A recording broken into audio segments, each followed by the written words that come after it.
You are listening to Leaders and Legends, a podcast produced by Veteran Strategies and featuring conversations with fascinating and impactful men and women who have shaped our world, our communities, and our history. My name is Robert Vane, Principal of Veteran Strategies, and your host for our discussion. You are listening to Leaders and Legends, a podcast presented by Veteran Strategies, a local veteran public relations enterprise, and sponsored by Girl Scouts of Central Indiana, Garmond Construction, Leaders and Legends LLC, the Grand Hall and Conference Center at Historic Union Station, the McGinley's Golden Ace Inn, and McAllister Machinery, your friendly neighborhood Caterpillar dealer. You may find all your sales and rental equipment needs at McAllister.com. We are pleased to announce our podcast is a member of the All Indiana Podcast Network in partnership with Wish TV. You may find Leaders and Legends at allindianapodcastnetwork.com. Thinking of starting a podcast or need to host a public meeting? Let Leaders and Legends LLC be your partner as you look for new ways to communicate your message. Please contact Chris Spangle and me at leadersandlegends.net. Thank you for joining us on the Leaders and Legends podcast. Our guest today is Dr. Nicola Tallis. She is one of the world's best-selling and, quite frankly, most delightful historians. She received her PhD from the University of Winchester. Is that correct? That's correct, yeah. In 2019, and has written for several history magazines, including BBC History, which I've subscribed to for years. It's a must-have if you like history of all time periods and countries. And History Revealed is another publication. Dr. Tallis also has made numerous television and radio appearances. You can look her up on YouTube. Her books include Crown of Blood, The Deadly Inheritance of Lady Jane Grey. We're going to talk about Miss Grey in this podcast. The Tumultuous Tale, is it Lettice Knowles? Lettice Knowles. Lettice Knowles. Okay, I was going to ask you that before we recorded. And then I was going to ask how the Brits get Leicester out of Leicester. Yeah, Leicester. Countess of Leicester. Uncrowned Queen, The Fateful Life of Margaret Beaufort, Tudor matriarch. And her new book, which if you follow her on Twitter, Dr. Tallis, what's your Twitter handle? It is at Nicola. No, sorry. Yeah, no, it is. It's at Nicola Tallis. To think about that. Yeah. You will see she has a new book coming out called All the Queen's Jewels, 1445 to 1548, Power, Majesty, and Display. We will put a link to Dr. Tallis's website when we post this podcast interview. Dr. Tallis, thank you so much. You're joining us from Bath, England. Is that correct? Yeah, that's correct. Thank you so much for having me and for such a lovely introduction. Well, you're very kind to share a little bit of time with us here in the United States on the Leaders and Legends podcast. As we were discussing beforehand, my graduate degree is in medieval history. I'm a tremendous fan of the English people, of the British people. And as I've told, I think both Susanna Lipscomb and Tracy Borman, I would move there tomorrow. It is a wonderful, wonderful, wonderful place. So the most proximate event or happening, if that's the right term, that Americans would maybe have as a frame of reference for the royal family, for the British monarchy, isn't Meghan Markle. It's not that. It's the Queen's Platinum Jubilee. What were your impressions of the celebration and her thoughts on her 70-year reign? It's incredible. And it's incredible to live through and experience a piece of history as well, I think. So I was very fortunate because at the time of the Jubilee, I was on a cruise, a special Jubilee cruise, which was touring the British Isles. And I was talking about the crown jewels as a part of that cruise. And I was in really great company, actually, with lots and lots of royal enthusiasts, but also with lots of people who either worked for the Queen or worked for members of the royal family. I think actually I was probably the odd one out because I'm the only person who hadn't worked for the royal family, although I have met the Duchess of Cornwall. So that's something, that's my claim to fame, I guess. I was going to ask you, so tell the audience who the Duchess of Cornwall is. The Duchess of Cornwall is Camilla, so Prince Charles's wife.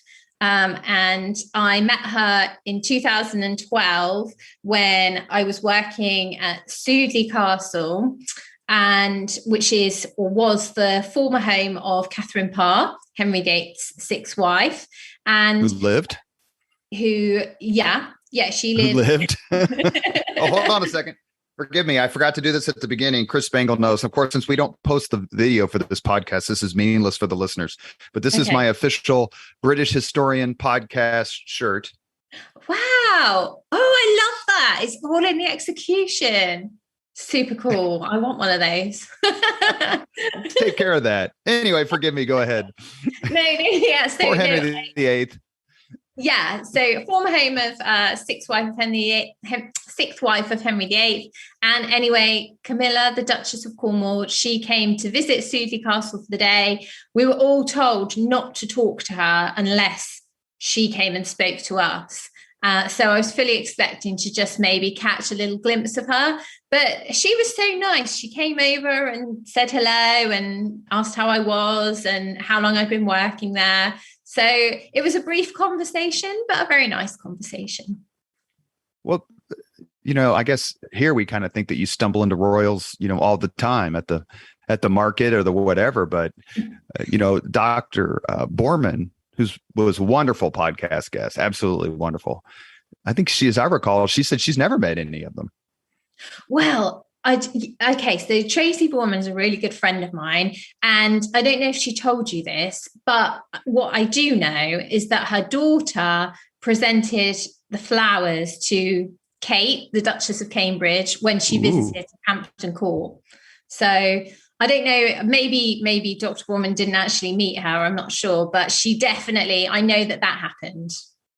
Well, I'll have to send Dr. Borman an email because I'm sure she was over the moon at that opportunity. I think most of us over here in the United States have a pretty good attitude towards the British monarchy. I mean, George III's been dead he died in 1820, so a couple hundred years plus two. And so we seem fascinated by it. How do the Brits, feel about the monarchy? Because I know it shifts. I read the polls. It talks about how it kind of goes up and down. And what does someone like you think about the Americans' fascination with the British monarchy?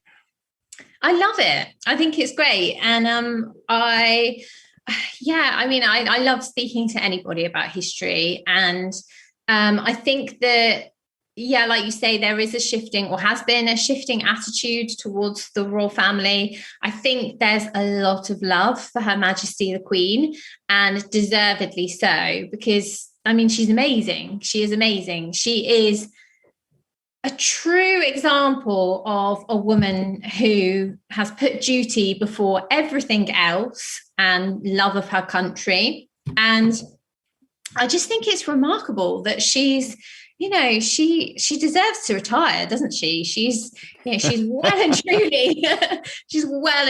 truly gone above and beyond. But she's carrying on, and I think we're very lucky to have her, to be perfectly honest. And I think here we're very patriotic about the royals, and I think it's lovely that we've got the opportunity to share that, not just with you but with the rest of the world as well. There has not been a British monarch who abdicated, save for Edward VIII and his American wife. Was there any thought that she would abdicate? I read stories about she was going to abdicate in favor of Charles, and then Charles is, going to abdicate in favor of his son, Prince William. There's no chance of any of that happening, in your opinion, or am I wrong? No, absolutely not. I certainly don't think that the Queen is ever going to abdicate. And no way with Charles either. I think that he has been waiting very patiently. And, and I also think in the last few years, he's really grown in popularity. And I think, and the same actually with Camilla, with the Duchess of Cornwall, she is now becoming increasingly popular. And I think I really like some of the things that Charles stands for. I really like, his approach to caring for the environment. And so I don't think that there's any way that he's going to abdicate. So it'll be interesting to see, what he's like. Is the Duchess of Cambridge the most popular royal family member, save for the Queen? I think so. There is something about Kate that everybody seems to love. And she hasn't really put a foot wrong, has she? Like, you don't hear much negative press about her at all. She is, by all accounts, she's the ideal consort because she is devoted to William and supporting him. And by all accounts, she's also a devoted mother to those 3 children. So I think Kate's brilliant. And it'll be really interesting to see what she's like when she finally comes to the fore. Not yet. We're not ready for that yet, but whenever that is. How did Britain commemorate the anniversary of Princess Diana's tragic death in the Paris tunnel? There were some stories over here about it. And of course, now we get access to everything. But in terms of U.S. publications, I saw several at the supermarket and came through my feed on the internet.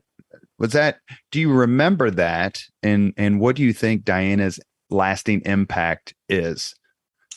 I think so. When the anniversary was upon us, I have to say I kind of missed most of that because I have been locked away writing for most of the summer. So I've kind of and if you follow Dr. Tallis on Twitter, you can see exactly where she wrote.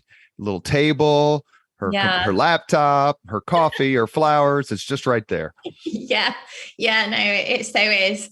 So I've kind of been a bit out of the loop with things that have been going on. But so my mother absolutely loved Diana, has always loved Diana. And I remember, I was quite small when she passed away. And I still remember that day when I, found out and telling my mother about that. And for years and years, religiously, each year, my mother used to visit Althorpe, so Diana's family estate in Northamptonshire.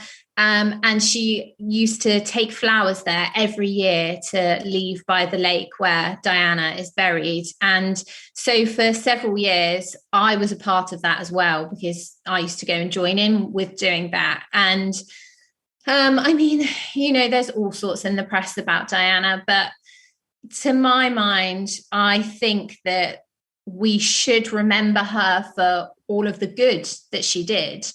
And she touched a lot of people's lives. And, again, when I was on this cruise for the Queen's Jubilee, and we heard from, let me get this right. We heard from Charles and Diana's assistant private secretary, and he was just talking about what a warm person she was and how fun and easy she was to be around. And that's something that seems to be spoken about a lot with her. And and I think that I think it just must be extremely painful for Harry and William to keep hearing about these conspiracy theories and the negative press. And I think she was ultimately a really, really good person, and we shouldn't lose sight of that. That's my view.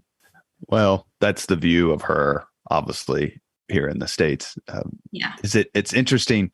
I find it, a little bit sad, but also very beautiful. And correct me if I don't have this right, but doesn't Prince William's wife, Catherine, wear his mother's wedding ring? engagement ring. Engagement ring. Yeah, absolutely. So no, I think that's very touching as well, and a nice way of remembering her for sure. You're listening to the Leaders and Legends podcast. We are with historian Nicola Tallis. She has been so kind to Zoom from over in Bath, England, to join our little history nerd conclave here in Indianapolis, Indiana. Speaking of new histories and your new book, there is a terrific cadre of female historians, not only the Tudor Stuart period, but others. Susanna Lipscomb, who came on the podcast, Dr. Susanna Lipscomb, Dr. Tracy Borman, who came on the podcast. She was wonderful. Helen Carr, who I'd love to have on because she wrote the book about John of Gaunt. Yania Ramirez, and then you, of course. What perspectives do this new generation, what perspectives do you all bring that may have been missed in the past from people like Scarisbrick and Elton and various other historians of Britain? I think that every historian just brings, it sounds probably a bit, I don't know, a bit obvious, but I feel like each historian just brings a bit of themselves and their own personality to their work. Everybody has got a new approach and a slightly different approach. And I just think it's great to have so many talented historians out there who all add something new to the field. And what's really great is the fact that quite often not everybody agrees, and it just goes to show, history is interpretive, and one person's interpretation of one piece of evidence may not coincide with another's. And I think that's the joy of and the beauty of history, is that everybody will have their own approach and everybody will have a different way of looking at it. And we really need to keep that going and encourage that for sure. Okay, so we're going to get into that. Okay, I want to ask you about your book, your new book. Yeah. Then I want to ask you this question, only because it was kind of funny, the reaction. So I asked Dr. Lipscomb, who was a terrific guest. She was so generous. She was so fun. It was great to talk to her. Yeah, who was the most overrated person in British history? And I'm going to ask you this question. I'm going to ask you that same question. But her answer was Queen Elizabeth I. And I thought poor Tracy Borman was going to fall out of her chair when I asked her that and told her of Dr. Lipscomb's answer. So anyway, since you just talked about historians and different perspectives and not agreeing. So Dr. Tallis, who is the most overrated person in British history? Do you know, I do kind of agree with Susanna about Elizabeth. Tracy won't like me for that. But she is overrated. But for the sake of being different, I'm going to say Henry. Okay, stop. No. Helps. Yeah, you got to say why. Why do you think she's overrated? Why? Because I think that, yes, there's no doubt that, Elizabeth's brilliant in all sorts of different ways. But aren't we just kind of, I don't know, I feel like the whole cult of Gloriana is exactly that. And, we can see it in Elizabeth's portraits, for example. They're so overrated that those personify exactly why Elizabeth is overrated. She's standing there with a rainbow in one of them, with eyes and ears, decorating her dress. She's got a pelican in another portrait. All of these, symbolize these different things. Come on, at the end of the day, she's a woman. Yes, an interesting woman, but she's a woman. What do you think is the genesis of her fame, which leads her, in your opinion, to be overrated? Is it all about the Armada? Is it all about staying Protestant after Bloody Mary?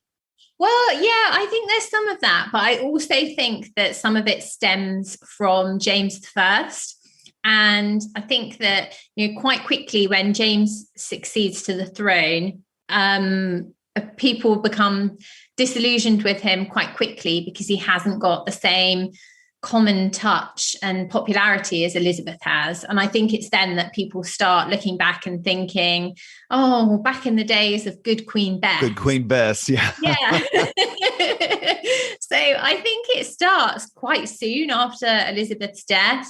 And yeah, you know, of course, the Armada has a role to play in that as well. But I think really the whole kind of cult of Elizabeth has never really gone away. And I mean, well, yeah, obviously it's not gone away because people are still interested about her. People are still talking about her. Her namesake is on the throne. Yeah, exactly. Her namesake is on the throne. And I think, let's not forget, yes, she was extremely intelligent, shaped by her experiences when she was younger, which no doubt contributed to her success as queen. But she didn't do all of that on her own. You know, she had people like William Cecil around her, supporting her, helping her. So, yeah, it's kind of, I like Elizabeth, but it's not all about Elizabeth. So you said, or you started to say before we went on about the why of Elizabeth I. Henry VIII is the most overrated. Yeah, I mean, he is, isn't he? He is like Elizabeth. And don't get me wrong, because I'm really interested in Henry VIII. You know, I've researched him and written about him in various contexts in books and articles and so on. And he is super interesting. But I don't know. Like, I'm kind of just done with the whole King's Great Matter. King falls in love with Anne Boleyn, divorces Catherine of Aragon. I'm just so done with it. It's just. Yeah. Is that? I mean, what did Shakespeare say about, or Cassius say about Julius Caesar and Shakespeare? Why, man, he doth bestride our narrow world like a colossus. Isn't kind of what Henry VIII does to the 16th century? He just kind of bestrides it, and there seems to be whether it's the king in Parliament or just the wives or the fight with the Pope. Why do you think he attracts so much attention? Well, it is that whole thing of having 6 wives, isn't it? No, without doubt, because no other monarch in British history has done that either before or since. Thank goodness. Don't think we could cope with another one. So I think that is without doubt, that's part of it. But also I think because some of these women were such fascinating characters within their own right, of course, Anne Boleyn being the most famous, I suppose.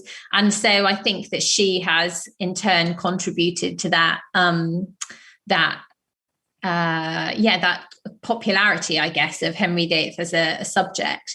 But I do feel that it's kind of a shame, because when we think of the Tudors, those are the 2 personalities that immediately spring to mind are Henry VIII and Elizabeth, and probably then Anne Boleyn. And, you know, there were, in my opinion anyway, there were 4 other Tudor monarchs. Mm-hmm. And, you know, and I think that they are all equally worthy of being spoken about in their own right and being remembered in their own right as well. So it's not just about Henry and Elizabeth. It's Henry VII, Edward VI, Mary I, Bloody Mary, and then a Lady Jane Grey, who we're going to ask about in a little bit. Yeah. Because Tracy Borman included her in the Crown and Scepter book. So I asked her about that. But let me ask you another question first, and then I want to talk about your book. We discussed who's the most overrated person in British history. Who is the most underrated? Okay, I'm going to say I'm torn between 2, but I'm going to go with Lady Jane Grey. Why underrated for such a short reign? Yeah, but see, it's not all about the reign, because this is kind of my life mission is to is to push Jane to the forefront and to highlight just how important a person she was not just because she, was England's shortest reigning monarch, but because she was somebody who was so intelligent. So it's really sad, actually, that her life was so unfulfilled, because she was so clever that she was believed by her contemporaries to be more intelligent than Elizabeth, who, again, contemporaries agreed she was very intelligent. So believed to be more intelligent than Elizabeth, and also Edward VI. And to me, I find that really astonishing, because people not only in England were writing about how clever she was, but also scholars and theologians abroad on the continent were talking about how intelligent this young girl was. And to me, that is just so remarkable in an age when women don't appear too frequently in the sources, and definitely not teenage girls living in the rural English countryside as she was. So remarkable. How did she come to, is it 9 days? Is that right? Do I have that right? How many days? Well, I would argue 13, but she did. Well, you have the PhD, so we'll say 13. How did she come to the throne? What was her path? Yeah, so her path was, she was a great niece of Henry VIII.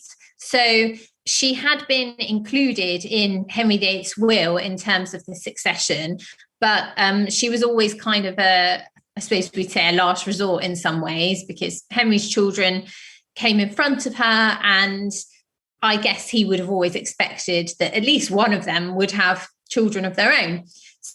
Lady Jane Grey is the backup plan, but that all changed in 1553 when Edward VI, 15 years old, falls ill, soon becomes clear that it's going to be fatal. He's got no children to succeed him. He's all stringently Protestant. Next in line to the throne is Mary, stringently Catholic. Edward doesn't want Edward doesn't want Mary to be given the chance to succeed, but can't rule out Mary without also ruling out Elizabeth. So decides to cut both his half-sisters out of the succession on the grounds of their previous illegitimacy when Henry VIII separated from their mothers, and instead skips to Lady Jane Grey. She becomes heir and then queen. Why was she killed? Why was she killed? Mm-hmm. Yeah, do you know, that's the tragedy of her life, really. She was killed because of the actions of others, because she had been tried and condemned for treason at the end of 1553, but Mary had made it clear that she intended to spare Jane's life. And I think that she would have been true to her word had it not been for the fact that Jane's father became involved in the Wyatt Rebellion in early 1554 to depose Mary, and the rebellion went very badly wrong, and unfortunately the involvement of Jane's father sealed her fate. And even though Jane hadn't been involved in any way, I think Mary at this time felt very reluctantly that she had no other choice but to make an example of her, really, and she was executed. Isn't there a beautiful painting of her execution? She's wearing a blindfold, like she has her hand on the block or something like that. Yeah. Really, just whoever painted it clearly wanted, and I don't think it was Holbein, or was it? Was it Paul Delaroche? Yes, that's right. That's right. Clearly, yeah. I got the sense from looking at that painting several times that he wanted her memory to be one of bravery. Like she accepted her fate as a brave person. Yeah, and that's absolutely true. And that portrait has had such a profound effect on shaping people's opinions and perceptions of Jane. It's really, really powerful, as you said. And yeah, she did meet her end with bravery and with courage, and also was determined to be seen as this martyr for her Protestant faith as well. You know, Mary had attempted to convert Jane to Catholicism just days before her execution to try and save her soul, in Mary's view. But, you know, Jane was having none of that. She was very steadfast in her religious beliefs. And I think I think she'd accepted by that point that she was going to die. And wanted to be remembered as somebody who had died partly by reason of their faith. You are listening to the Leaders and Legends podcast. We are talking with Dr. Nicola Tallis. She is Zooming from Bath, England, to talk about British history and some of her writings and who she thinks is overrated and underrated.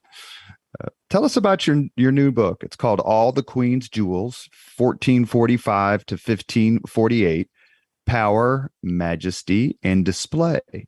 Are there any specific goals in your research on this? Debunk myths, elevate, illuminate secrets? Yeah, this book is a labor of love, I suppose, because it is based on the research that I conducted for my doctorate. So I began researching jewels about 9 years ago, and it's developed from my thesis. And it's about showing a different side to 10 queens who lived throughout this period. So the queens that begin with Margaret of Anjou and end with Catherine Parr. And it's really about showing how these women were able to use jewelry as a means of showcasing power, of crafting their identities as queen consorts. And so it looks at the jewels that queens had, that they owned and had access to. It looks at the ways in which they used these jewels, at how they acquired these jewels, and it also tries to track some of these jewels through, inventories and portraiture.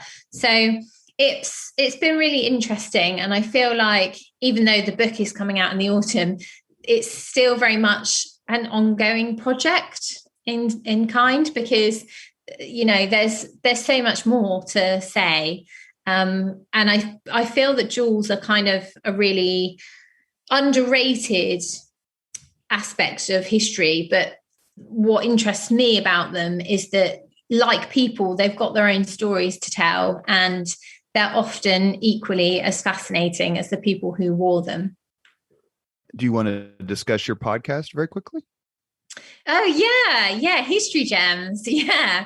So again, that was born out of my love of jewel history as well. And that's all about jewels from different time periods and different places throughout history. So everything from, I've had the brilliant Gareth Russell talking about Fabergé, for example. He is a future podcast guest, as a matter of fact. He's going to come on and talk about his new book. Yes, I can't wait. I read his book. Didn't he write the book, like The Three Emperors or something? The Emperors. Did he write that book about? I read that book. It's terrific, about Kaiser Wilhelm and the Tsar Nicholas II and George V. It's a terrific book, but he has another one come out, and his publicist reached out, so I can't wait to talk to him. Oh, he's brilliant. He's so great. And so knowledgeable. So I'm sure you'll really enjoy that. But yeah, we had him talking about Fabergé, which was great. And, we had Tracy Borman talking about Elizabeth. We just had lots of different people talking about lots of different jewels throughout history. And so again, it's been trying to bring stories to the fore throughout history in a different way, I suppose. Is the Hope Diamond cursed? Do you know what? I need to. That's the Hope Diamond is something that I've been looking into recently. Apparently, it is cursed, but I can't give you any more than that, really, because I don't know enough about it, but apparently it is. Yeah, so I've heard. The crown jewels, for those of us who have seen them, are spectacular, but is it fair to say that that's just what's on display in the Tower of London is just a small fraction of what's been associated with British royalty in history?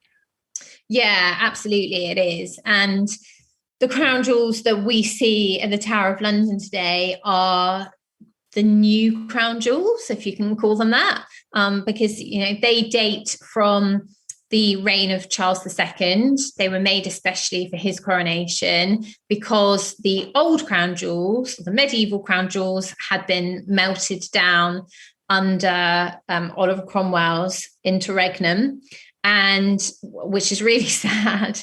And especially if you study material culture like me, there are a couple of things left, but not very much. So yeah, the current jewels date from the 1660s, and with some additions and some alterations, as is often the case, particularly with jewels, they have pretty much been used at the coronations of every monarch since. You read a lot, especially in medieval history, about the king pawning the crown jewels in order to pay for whatever adventure or this and that he was involved in. But after 1660, I don't read much about that happening. Is there a particular reason why, or am I missing something? That's a really good question. And I don't know, to be perfectly honest. It's a last resort, really. Monarchs pawns the crown jewels because obviously their value and the fact that they were portable made them, the perfect items to gain capital. But no, you're right. Actually, now that you've said that, you don't really see that happening much. Well, Britain had a completely different way of financing almost everything. I mean, a lot of the trade and this and that, but it just seems that at a certain point, Britain became so rich, or the monarch did, that they didn't need to finance by pawning. But people like Edward III, or, choose your medieval monarch after 1066, did need to do that. Or they would take the money, borrow the money from the Jewish population, and then kick them out, which is what Longshanks did. Yeah, yes, you do see that. You do see under during the reign of Charles II that somebody tries to steal the crown jewels, which is, of course, Colonel Blood in 1671. All goes wrong, fortunately for us. But but no, you're right. You don't see that happening so much, and I'm not sure because Charles II didn't have tons of money. Even with his checks coming over from Versailles. Well, okay, yeah, that helped the situation, I'm sure. And I don't know enough about that period to comment, but yeah, it's a good point. Actually, you've kind of sparked something there that I should go away and look into. Do you have a favorite gem?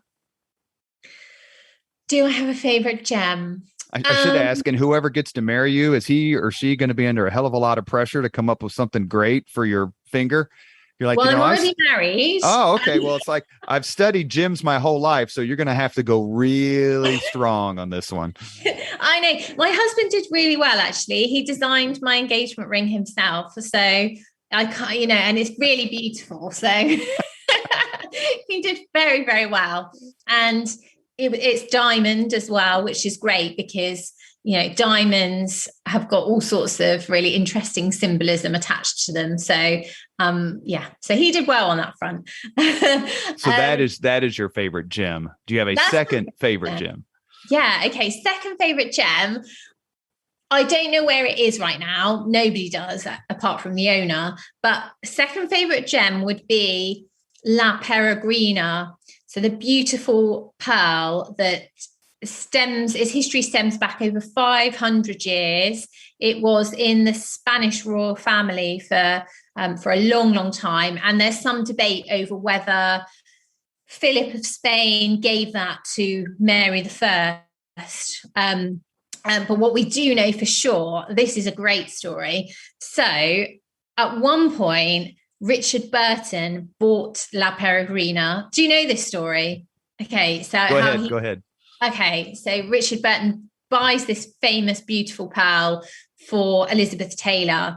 And one morning they can't find the pearl. And anyway, they notice that their puppy is chewing on something, and it is La Peregrina, this 500-year-old pearl, which luckily was not damaged by the puppies chewing. But it's kind of, it's kind of a shame because it was sold into a private collection. So nobody knows where it is anymore, which is kind of a shame. But yeah.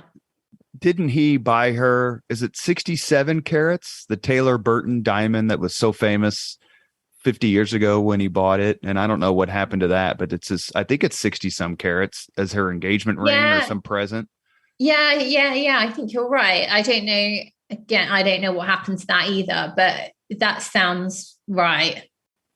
That sounds familiar. Nearly every historian ranks Bosworth, the Battle of Bosworth Field in 1485, as one of the seminal and watershed events in English history. But is it bigger than that? What is its impact on world history in your view? And how different would British history have been had Richard III won? Yeah, that's a really good question. Bosworth is a massive event in terms of British history. And it's a shame in some ways because it's not actually particularly well documented. So there are still a lot of unanswered questions about Bosworth. In terms of world history, I don't know.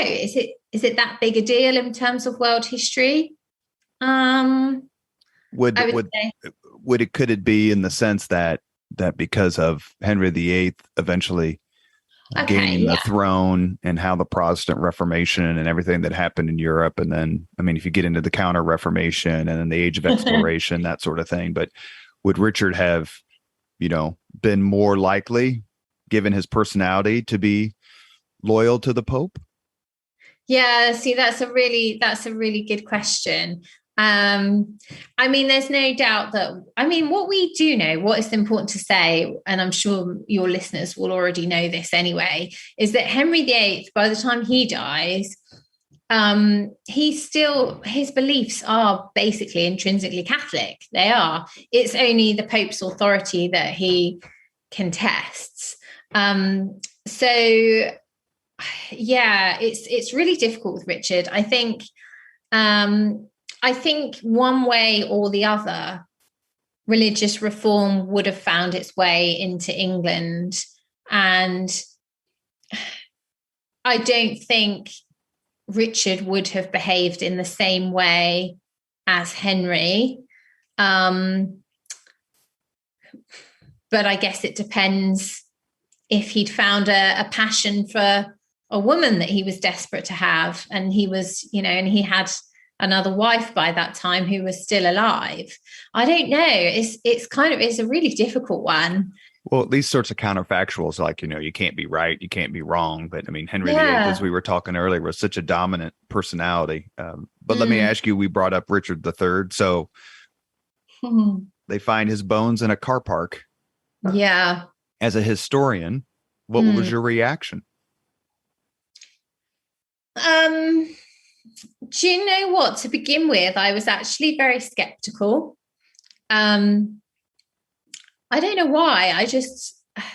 I think because there were different accounts of what happened to Richard's body after Bosworth. And in some ways, it seemed, I don't know, it kind of seemed like the chances of finding him would be quite slim. So, yeah, when the bones were uncovered and it was revealed that, yes, they are those of Richard, I don't know, in some ways it kind of seemed like it was almost too good to be true. And I remember watching the program where they revealed the results and thinking, well, are you absolutely sure? And of course they're absolutely sure. They've done the tests. But yeah, I don't know. I think it's great that we have found him, and that I suppose we have been able to learn more about him as an individual and the way in which he lived his life because of finding these remains. So, the Tudor myth of we can say it is a myth now. The Tudor myth of the withered hand, we know isn't a thing, but the scoliosis is a thing. So yeah, I in many ways it raises as many questions as it answers, doesn't it? But if you could discover the truth about another mystery involving the British monarchy, which mystery would you choose?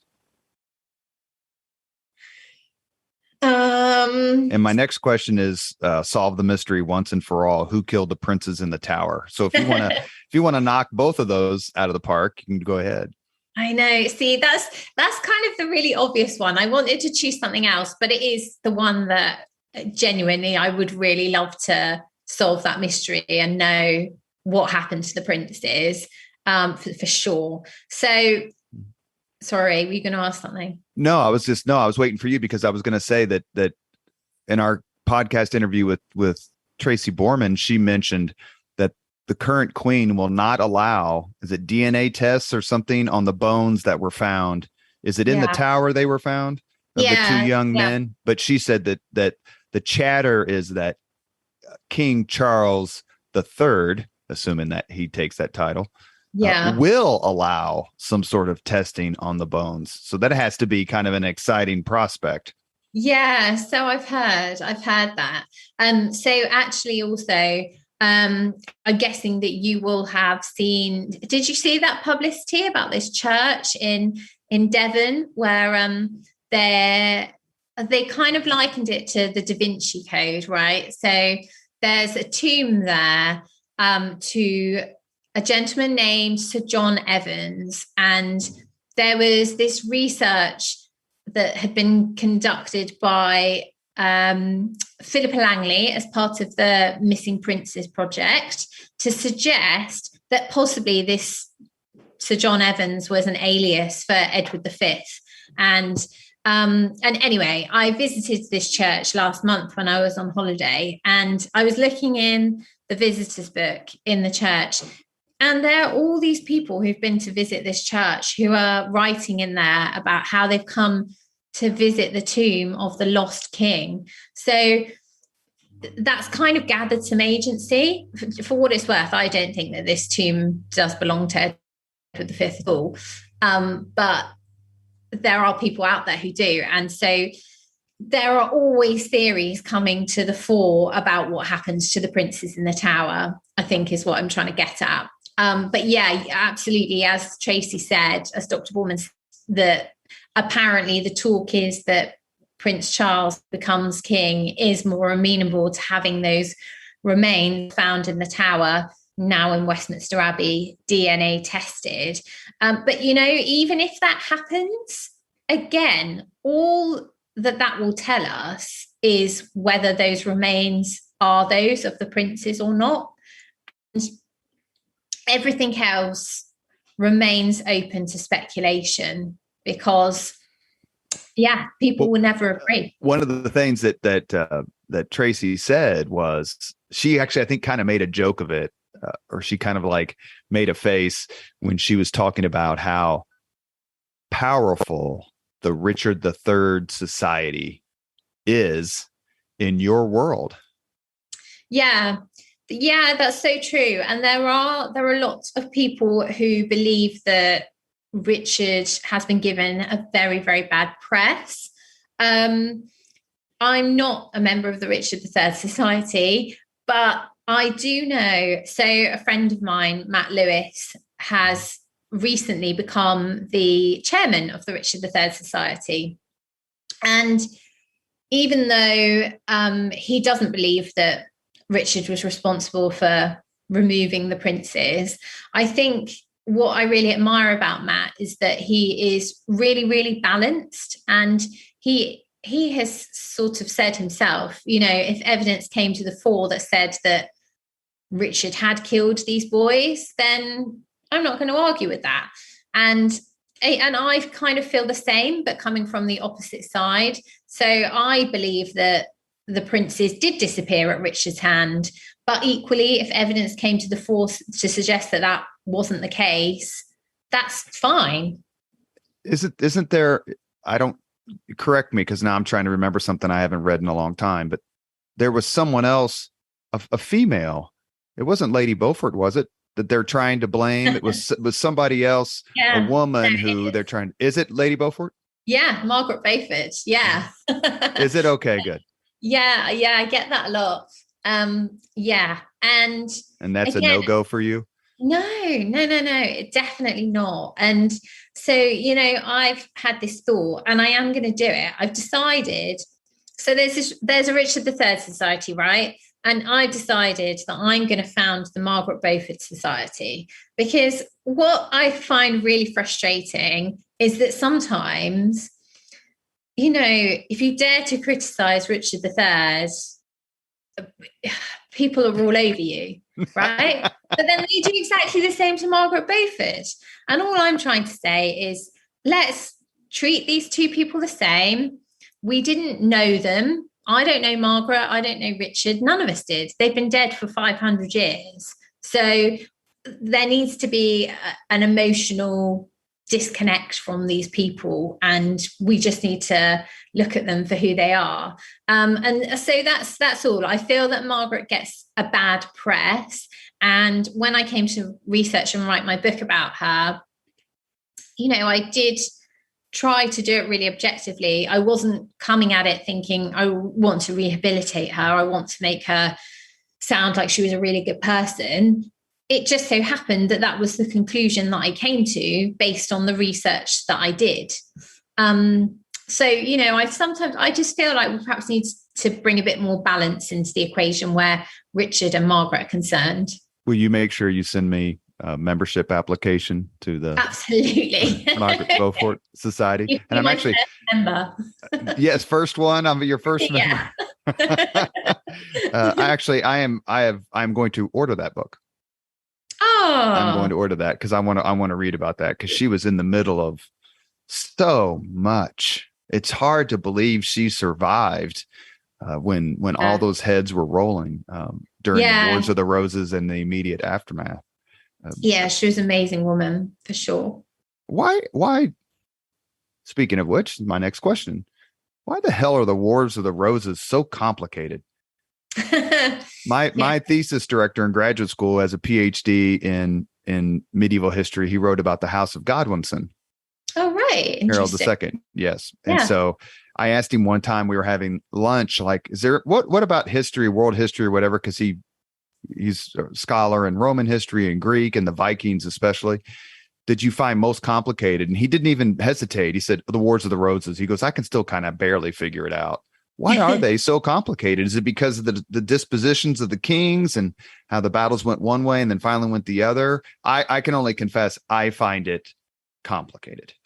Yeah, no, it is. It's really complicated. And also it's because people keep switching sides. There's more than one Duke of Somerset, for example. And, to begin with, there's the Duke of York in opposition to the House of Lancaster, and then he's killed, so it's his son. So people keep dying as well, which complicates it. And the Duke of York, is that Richard Plantagenet? Yeah. So father of Edward IV and Richard III. Yeah. Who's descended? Is it from? It's not Lionel, is it? Or he's descended from Edward III, from an older brother. Yeah, no, it is. It's Lionel, isn't it? I think. Gee, that's really bad. I can't remember off the top of my head. But isn't it Lionel, Duke of Clarence? Yeah. Okay. Yeah, it is Lionel, isn't it? Yeah. Do you have a favorite movie that touches on British history? Monarch, non-monarch? Doesn't matter. It's not a movie, but I am a huge fan of the historical drama series Outlander. Have you ever seen that? No. Oh my goodness. It's amazing. So is it Scottish? It is Scottish. It's written by a lady called Diana Gabaldon. So it's based on a book series, I should say. And it's about this woman, Claire, who goes back in time, basically, to the 18th century, falls in love with a Scottish I don't know what we'd call him really, a Scottish lord who's also a Scottish outlaw. But yeah, and they have all these adventures, and they try to stop the Battle of Culloden happening. They end up at Versailles, and it's just amazing. It's so good. You have to check it out. It's really good. Is it tough for you? My favorite British movie about British history is Beckett with that's a really good film. Peter O'Toole and Sir John Gielgud. He's great. Is it tough for you to watch movies when like, oh my God, that didn't happen? Or, let's see, when Isabella married the Prince of Wales in real life, she was 3, but in the movie Braveheart, she's 20 or whatever. Like, does it make it tougher for you to get through them because you're like, oh, all right, that's not even close? Yeah, definitely. More so with Tudor films because I know more about them. Yeah, it is hard because I end up just getting frustrated. Nobody wants to sit and watch those films with me because I'll be there saying, oh, well, that costume's not right. That's wrong. I'm terrible. So it's really hard to just sit there and accept it for what it is. So I've been doing that with Becoming Elizabeth recently. Have you seen any of that, Becoming Elizabeth? No. Okay. I've heard about it, but I haven't seen it. Okay. So yeah, I've watched, I don't know, maybe 3 or 4 episodes now. And I really appreciate all the research that's gone into the history side of it. And there are things that I think have been done really, really well. And so I really, really admire all of that. But yeah, there's a couple of things where I'm like, oh no, like the chronology is wrong there, or I don't get why they've done that. And yeah, it's it's I had hard. Someone asked me, say, I bet you'd be really fun to watch Braveheart with. And I chuckled. I'm like, no, I'd probably be. You said when you looked at me shaking my head, and obviously I don't have a PhD, and my research was in the 14th, 15th century. But I like you. If you took one lecture on that time period, you would realize how horribly, wrong that movie is. But, Mel Gibson copped to it. He said, look, it's a dramatization. It's not meant to be a documentary, which I thought is, probably the best way to put it. Yeah. Yeah. I think that's true. But it's too hard, right, to accept it for that. Yeah. Dr. Borman and I agreed the first movie about Elizabeth with Cate Blanchett was superb. And the second movie about Elizabeth with Cate Blanchett was horrid. Yeah. What is your movie review? Yeah, no, I think that's quite a good description, actually. I think, the second one, it's been some years since I watched it fully, but I mean, that whole thing with the Armada, I just couldn't get my head around. And I mean, she's there kind of with this full suit of armor on and these flowing golden locks, and I don't know, and I just think, why? And even the speech wasn't 100% correct, whereas I feel like with the first one they did do a really good job of capturing the uncertainty of Elizabeth's path to the throne and the dangers that she faced. So yeah, I think I completely agree with the two of you. The difference between the first and the second was night and day, really. We have a few more minutes with Dr. Nicola Tallis, one of the world's best-selling, and as you can tell already from listening to her during this podcast, one of the world's most delightful historians. I'm going to ask you just a few questions more, and then we'll get to the 5 questions we ask all of our guests. It's almost sort of a rapid fire thing here, but take your time in answering. I know it's getting late over in England. Which monarch do you believe had the most unjust and gruesome death? Oh, gosh. Okay. Oh, goodness. On the spot. I'm going to say Harold Godwinson. Do I have to explain? Oh, just briefly, if you want. Sure. And you want to tell us why you choose him over Edward II, who I think was Tracy Borman's vote, if you believe the poker story?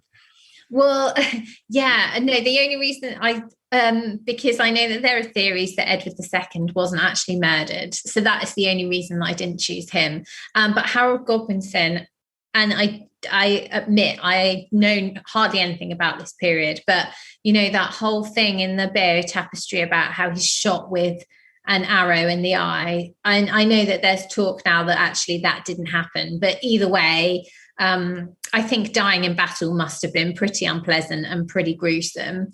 And I think it would have been interesting to see what would have happened if we had not been conquered by the Normans at that time. Yeah, Dr. Borman and I talked about that because so much of English history at the time was oriented towards the north and influenced by the Vikings. Like, how much would our language have changed? And, would Parliament have been the way that it is, and all the sorts, everything that even Motte and Bailey castles that the conqueror brought over to England. Yeah. Which monarch do you believe is overdue for a reappraisal by historians? Henry VII. Totally, I should have said this earlier, totally underrated and bad reputation that I think is largely undeserved, deserves much more of the limelight in terms of the Tudors, and personally one of my favorite monarchs. Would you have voted to execute Charles I? Oh, golly. No, I wouldn't. No, I wouldn't. Bad king, made bad choices.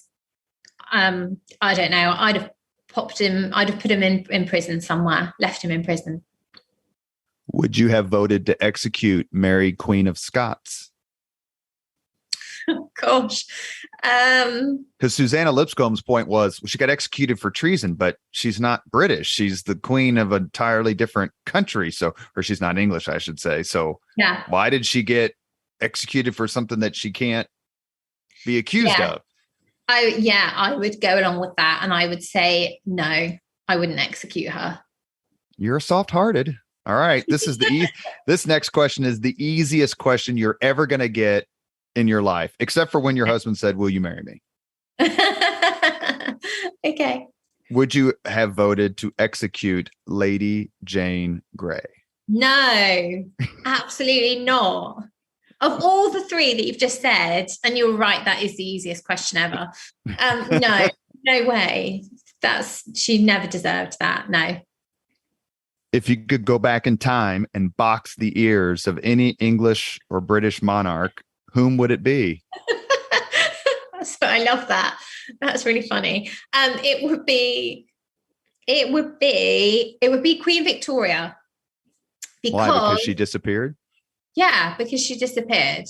And so this is where I'm not soft-hearted, because I understand she was grieving, but I think after a certain amount of time, she just needed to, pull herself out of it and try and remember that she was a queen and, that she had duties to fulfill. Do you have a choice for the most impactful English or British dynasty?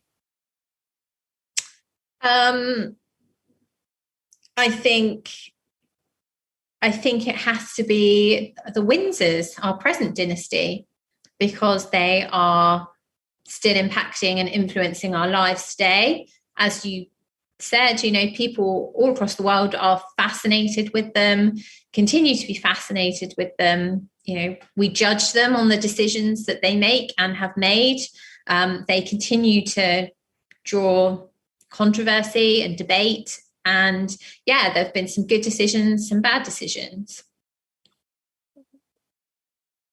Which figure in English or British history to you represents the most consequential premature death?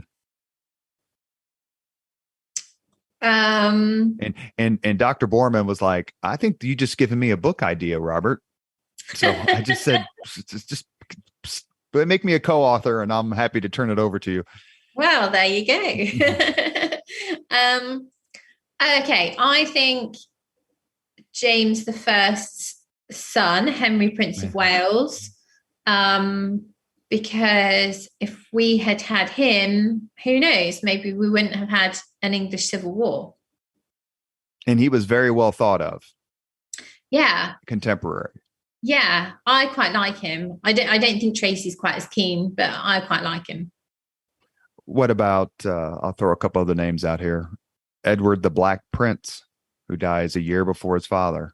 Yeah, again, I think he would have been a really good king also. Definitely better than his son, let's face it. Henry V. Yeah. I think that was maybe Tracy's choice. Dr. Borman's choice, I think, was Henry V. That he had a chance to be. So he's already a phenomenal military leader and monarch, but he had a chance to just be. Yeah. And also, actually, having thought about it, if it would have meant that we didn't have to have Henry VI, or not for quite as long anyway, then maybe lives would have been saved. Who knows? We mentioned at the beginning of the podcast, or maybe before it started, that I'm going back to England for more visits. It's my favorite place in the world. But have you been to the United States? And if you have, did you enjoy it? Or if you haven't, when do you think you'll swing by your former possession? Yeah, no, I have been. I can't say I've traveled widely. I've been to New York, which I absolutely loved. And it's crazy and amazing at the same time. You stand there and you go, okay, this is the biggest city in the world. Like, yeah, I love it. It's so cool. But actually, my husband and I have spoken about the fact we'd both really like to come and travel in the US. Yeah, I would love to come. No immediate plans, but I'm always open for offers. We've reached the point in the Leaders and Legends podcast where we ask the same 5 questions of all of our guests. Professor Tallis, Dr. Nicola Tallis, are you ready? I'm ready. Number 1, what was your first job? I was a waitress at a hotel. Hated it. I don't know that we've had the answer, I was a waitress and I loved it. It's always, I was a waitress and I hated it. Oh, yeah, sorry. Number 2, what was your first concert? My first concert was Craig David, who Craig David is amazing. I still love him to this day. He's amazing. He's a British artist, but he's brilliant. A very unique answer for those of us here in the United States. Check him out. Number 3, if you could suggest any book for someone to read, which book would you recommend? This one is one of my personal favorites. It is historical fiction and it is Anya Seton's Catherine. I guess you would have known it. You would have read this one. Yeah, amazing book. Number 4, this is always tough for historians. Number 4, if you could witness any event in history, be there in person as it happens, which event would you choose? Okay, so we talked about this one earlier, and it would be the Battle of Bosworth, because it was, as we spoke about, such a pivotal turning point in our history. But also, as I mentioned earlier, it's also one of the most poorly documented battles. So I'd love to be able to know more about that and how it played out. Last question. If you could have dinner with anyone living today, 2 hours off the record just to chat, whom would you choose? I would choose Kate, the Duchess of Cambridge, and I would ask her how she goes about choosing her wardrobe, all her beautiful outfits, and and I would ask her for the name and number of her stylist. Maybe alone? Yeah, maybe. You have been listening to Leaders and Legends, a podcast presented by Veteran Strategies, a local veteran public relations enterprise, and sponsored by Girl Scouts of Central Indiana, Garmon Construction, Leaders and Legends LLC, the Grand Hall and Conference Center at Historic Union Station, the McGinley's Golden Ace Inn, and McAllister Machinery, your friendly neighborhood Caterpillar dealer. Our guest today has been historian and best-selling author, Dr. Nicola Tallis. Dr. Tallis, you have been an absolute delight. Thank you so much for your time. I can't tell you how much I've enjoyed the discussion. Oh, me too. Thank you so much for having me. It's been so much fun. Thank you very much for listening to Leaders and Legends, brought to you by Veteran Strategies Incorporated. If you want to contact us about this program or our menu of public relations services, please send us an email at robert@veteranstrategies.com. That's robert@veteranstrategies.com.